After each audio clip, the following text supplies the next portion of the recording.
Good morning and welcome to day 58 of Geriatric 1944's Coronavirus Diaries. I just watched the ghastly Victoria Derbyshire on BBC News interviewing a doctor in New York who got death threats for denying the conspiracy theories about coronavirus. And one of those coronavirus conspiracy theories he quoted was stupid people saying that you shouldn't wear masks and that wearing masks was actually worse than not wearing masks, and it was worse than unimportant and trivial.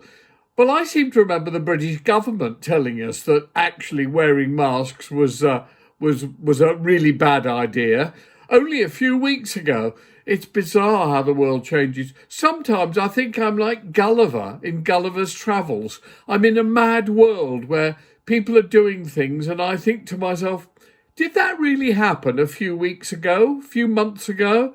No, it can't have done. The media tells me it never did, and and all my friends say, no, you're making that up. It's all a fantasy. And anyway, and I also see that Brazil has suddenly topped over 1,000 deaths in one day, and this is a plague, the media howls again, without noticing that Brazil has a population of 230 million people.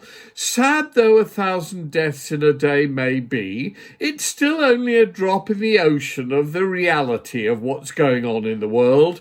It's not a huge percentage ratio.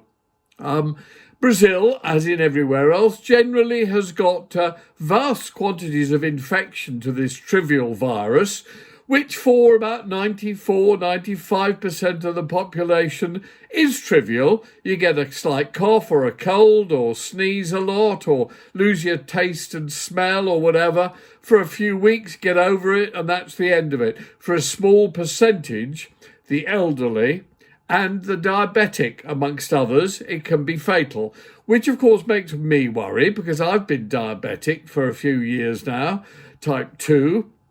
However, I'm not obese, which is another one of the great factors, and I've noticed that.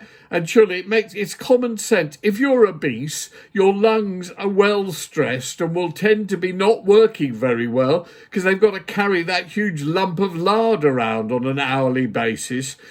Common sense to me, but still they've just discovered it, just like they've just discovered that smoking is not a good idea either. I mean, could have told you that. But likewise, you look at certain things like diabetes, and indeed we are at risk in this thing. The risk is, I believe, if you get it, then it's more liable to be fatal if you're diabetic and obese and smoker and other things than otherwise. Hopefully, if I ever do get it, and we know I never had it now because my antibodies test came back as negative, as indeed did my brother, who was much more seriously ill with double pneumonia. And he seriously thought he'd had it, and he went for the antibody test, and again, his was negative. So it really isn't as widespread as you think. Anyway, good luck to everyone in Brazil. I hope you work it all out, and I hope everything is fine. I did actually, my pilot, when Entertainment USA was a hugely successful TV show, I did a pilot show for a series called Entertainment World, which was going to be me looking all over the world in the big cities and the big countries and doing a show that was similar to Entertainment USA but much bigger. And the place we did our pilot in was in Brazil. Entertainment Rio, I think we called it. It was actually in Rio de Janeiro.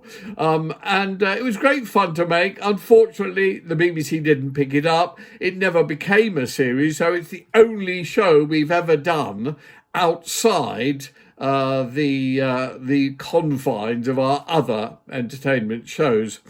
But anyway, you might recognise this theme. It's very catchy. See you tomorrow.